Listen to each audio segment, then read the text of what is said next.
A Polícia Federal do Espírito Santo realizou uma operação para prender pessoas suspeitas de fraudar documentos e enviar brasileiros de forma ilegal para os Estados Unidos, tá? Essa é a Operação Coiote e eu vou estar explicando como que está funcionando essa operação e quais são os crimes que essas pessoas podem responder, supostamente crimes que elas vão ter o direito de defesa delas. Meu nome é Felipe Ribeiro, sou advogado criminalista.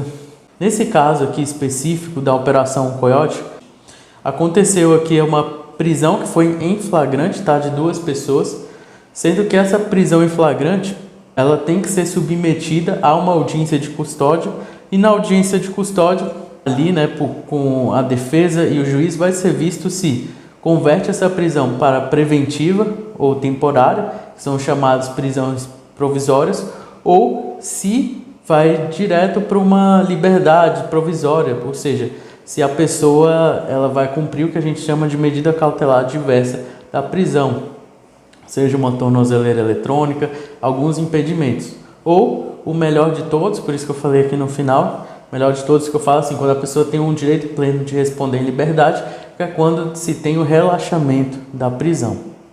Então, depois da audiência custódia precisa ter isso, só explicando que às vezes, como se fala quando se falou aqui em prisão, né, nas reportagens, às vezes quem não está de dentro ou quem não sabe como funciona, tanto uma operação ou como um caso normal, às vezes fica pensando que às vezes um juiz pediu a prisão, enfim, nesse caso aqui eles foram presos em flagrante, tá?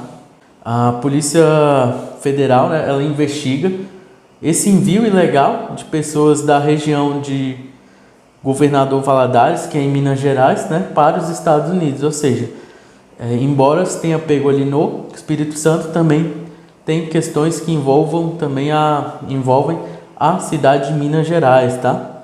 Então, que nem eu falei, essas pessoas elas foram presas em flagrante e elas estavam fazendo uso de documento falso. E daqui a pouco eu falo exatamente quais são os crimes que elas podem responder, ou que, pelo menos nessa fase de inquérito, né, que é a fase policial, pré-processual, ou seja, antes de que tenha uma ação criminal, tá? Os envolvidos, conforme falou a Polícia Federal, eles atuam no esquema identificado como CAI-CAI.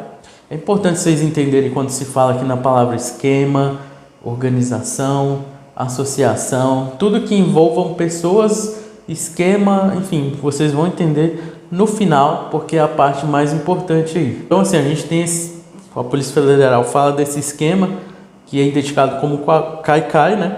E que a utilização de crianças e adolescentes com documentos falsos. Isso daí também vai ser importante, tá? Porque é um crime a mais, simulando um parentesco de pai e filho para facilitar a entrada e permanência de menores de idade no território norte-americano, ou seja, é visto que se usa de crianças para ficar mais fácil ali de fazer toda essa parte aí de ir para os Estados Unidos de forma ilegal, porque você tira a suspeita, ou seja, você deixa parecendo que é uma família, então fica mais difícil de desconfiar que algo errado está acontecendo. Então é por isso que eles utilizam, tá, essa questão. Mas e aí? Será que utilizou mesmo? Isso daqui é o que está nos noticiários, mas o que está dentro do processo? Quero que vocês tenham também essa consciência, tá? Porque não é bem assim, tá? Nem tudo que está na mídia, ou seja, nos jornais, é o que acontece na realidade. Pode ser que aconteça? Sim, pode, mas até o momento tem que se averiguar. Toda pessoa tem presunção de inocência e direito também a um devido processo legal, justamente para que não ocorra injustiça. A investigação ela já está em andamento e ela aponta que os custos da viagem eram patrocinados por pessoas conhecidas como coiotes, por isso que tem a operação, por isso se chama Operação Coiote, e depois essas pessoas receberiam dos brasileiros que estavam migrando para os Estados Unidos de forma ilegal o dinheiro depois. É claro, elas iam trabalhar, ganhar em dólar, então é como se fosse um negócio, vamos assim dizer, um investimento que a pessoa faz. Então ela investe porque depois ela sabe que o retorno vai ser muito bom. Então tem todo esse comércio, vamos assim dizer, que a pessoa é praticamente um investidor e depois ela quer o dinheiro dela de volta. E normalmente se tem o dinheiro de volta, isso não acontece só no Brasil, mas em diversos países, tá? Em muitos casos a confecção de falso registro de paternidade nos menores para permitir que terceiros os utilizem no esquema, né? Isso aqui foi o que falou a Polícia Federal. E agora eu vou falar os crimes, né, que estão sendo investigados, que é o crime de promoção, de migração ilegal, entrega de filho menor à pessoa idônea e falsidade ideológica, tá? E a pergunta mais importante, será que esses crimes eles estão só esses crimes somados, que a gente chama de concurso material, quando soma essas penas que eu vou falar de cada uma, ou será que não tem uma associação criminosa, uma organização criminosa? Pensem bem, por que é uma operação? Toda vez que se fala em operação, pode ter certeza, a gente está acostumado a lidar com casos assim, e pode ter certeza que é porque envolve diversas pessoas, tá? E diversos crimes, mas principalmente diversas pessoas, tá? Fica com isso aí, porque isso daí pode trazer uma diferença muito grande no que eu vou falar no final.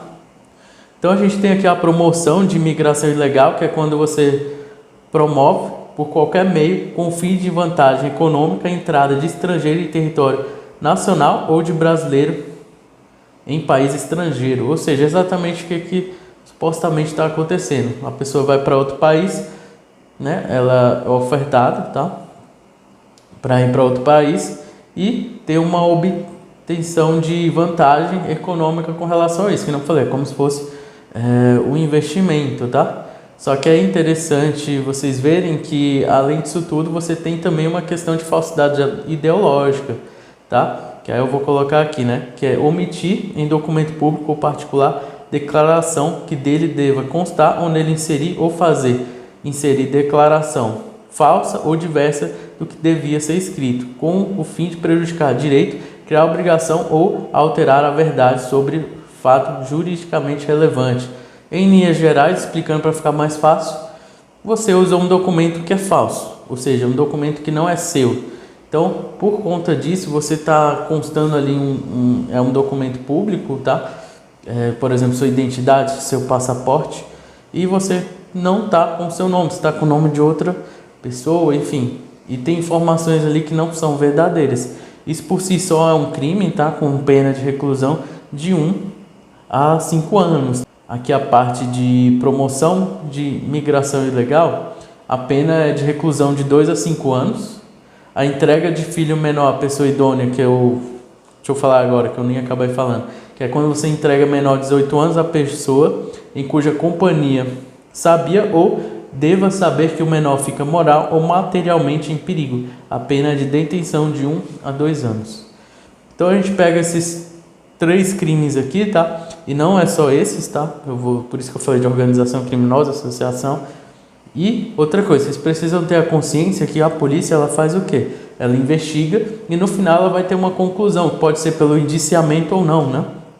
Vai ter um relatório final, mas quem faz a acusação formal em um processo criminal é o Ministério Público. Então pode ser que todos esses crimes continuem, pode ser, mas pode ser que tenha mais, pode ser que tenha menos, pode ser que seja só promoção de migração ilegal, mas entendam que a investigação é uma coisa, mas quem acusa pode acusar por outra coisa, tá?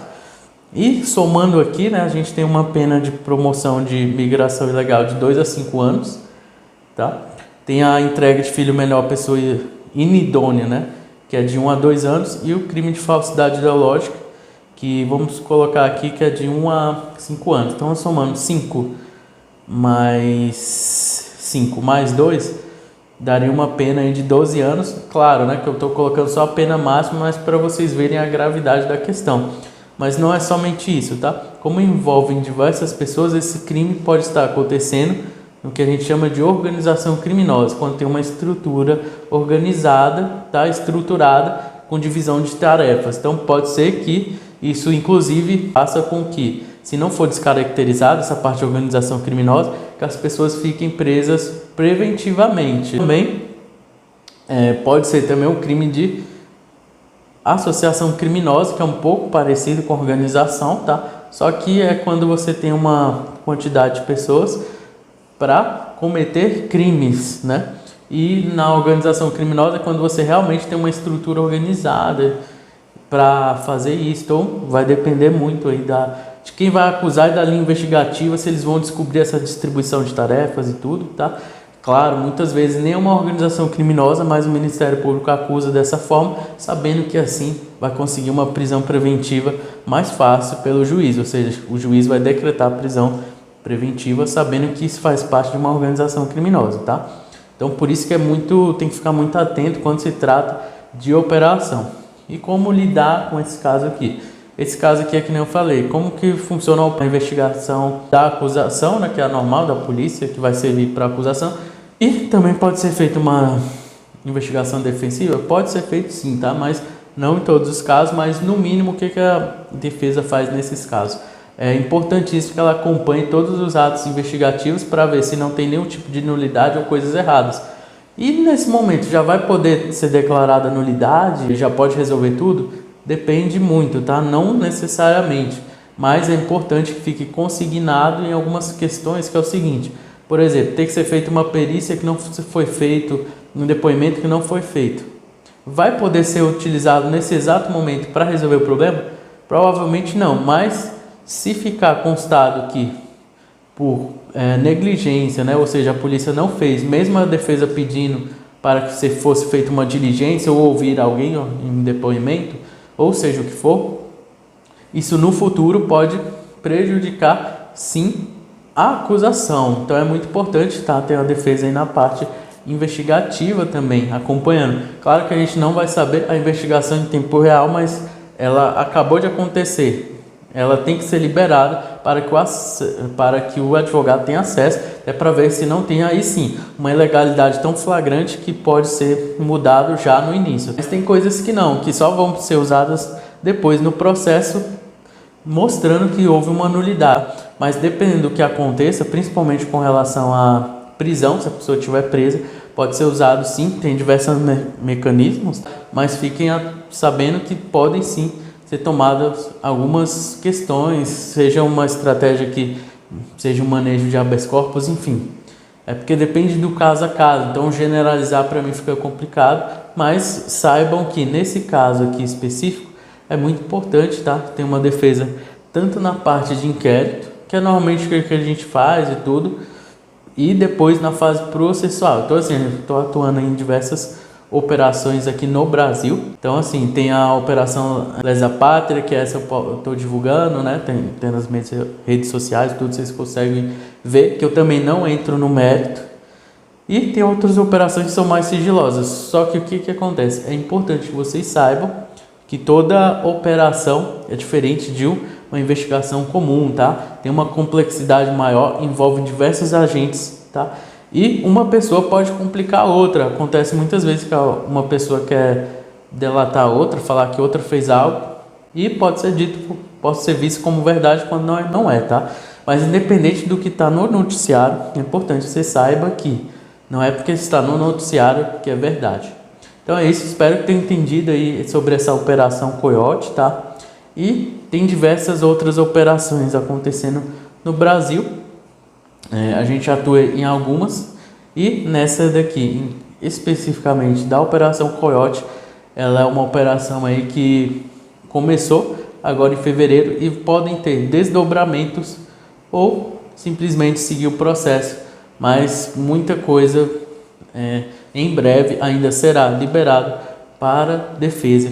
Então é isso, obrigado e até mais.